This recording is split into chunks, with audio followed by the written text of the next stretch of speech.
When you are on the receiving end of some British base howitzer fire, have you ever had this thought? Can you guys explain? It feels like this Brit base howitzer has like homing properties. Do you guys get the feeling that that's the case?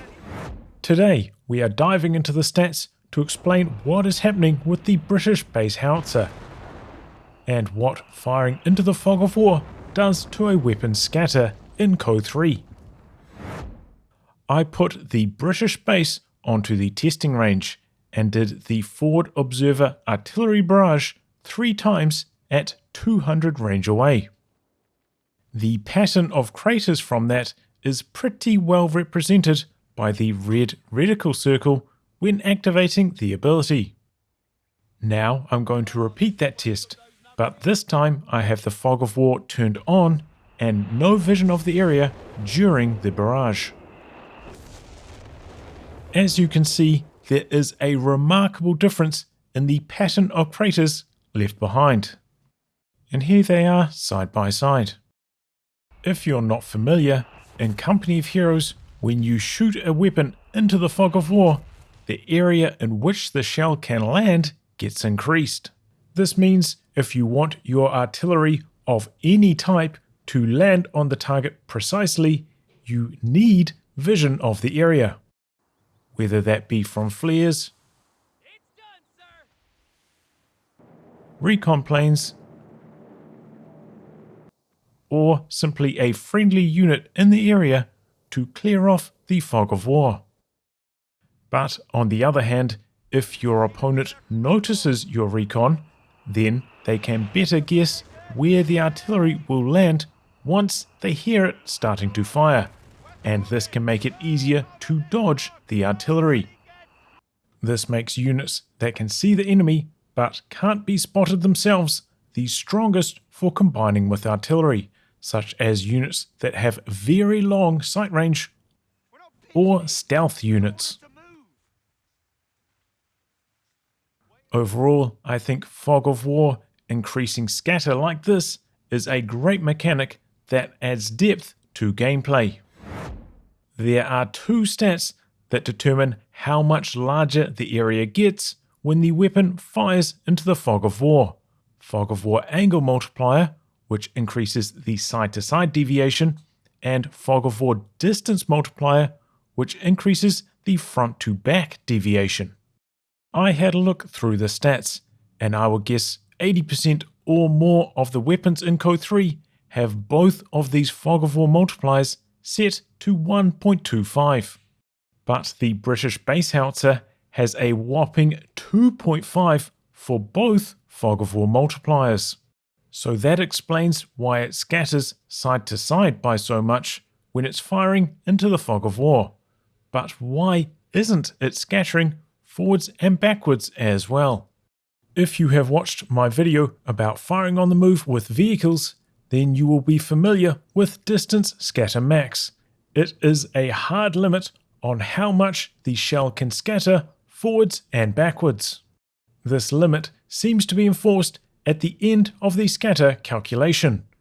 Being limited like this can make the scatter distance multipliers close to irrelevant at longer ranges on certain weapons.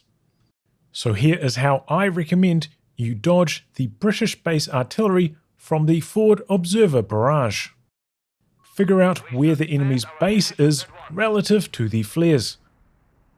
For instance, on some maps like Oasis Depot, this will change quite a lot depending on what area of the map you are playing in. Then dodge forwards or backwards along that line. The distance scatter max is 6 and the artillery AoE radius is 8, so you only have to move 14 range from the middle of the flares to be completely untouched by the artillery. Dodging sideways is okay while the enemy has vision, but since the barrage lasts for about 35 seconds, it is pretty common for them to lose sight of the area at some stage, making the sideways dodge risky in the long term. The British base howitzer is an outlier in its fog of war performance, but here are a few other weapons that you might want to modify how you play when you are using them or trying to dodge them. The Nebelwerfer's white phosphorus barrage has 2.5 angle and 1.5 distance fog of war multipliers. This can actually work in your favor, allowing you to cover a larger area with phosphorus. So firing it blind is better for maximum spread, and with vision is better for trying to hit a particular unit. Grenades are usually pinpoint accurate, but grenade assaults are not. Their spread is determined by the squad spacing and scatter. As you can see in this example, where the spaced out squad has a wider spread on their grenades. Grenade assaults have 1.5 for both fog of war multipliers. So lobbing a grenade assault from inside smoke will lead to a wider spread on where the grenades land. This could be good if both you and the enemy are in the smoke. You don't know exactly where they are and they are trying to stall a VP capture. In situations like this, the extra spread could be useful. But the extra spread could be bad if you are trying to wipe a team weapon that you know the exact location of from inside of the smoke. In this situation, the extra spread becomes a liability. Another important stat for determining where a shell will scatter to is distance scatter offset.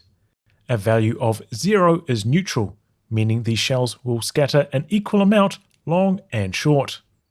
-1 will always scatter short, and 1 will always scatter long.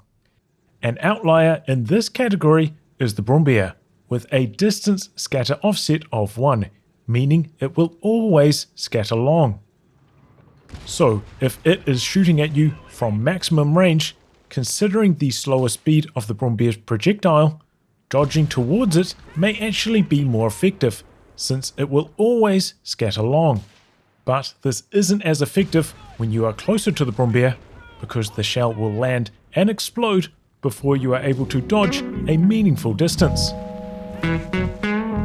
A big thank you to my Patreon backers, and if you want to see more content like this, I hope you consider joining up.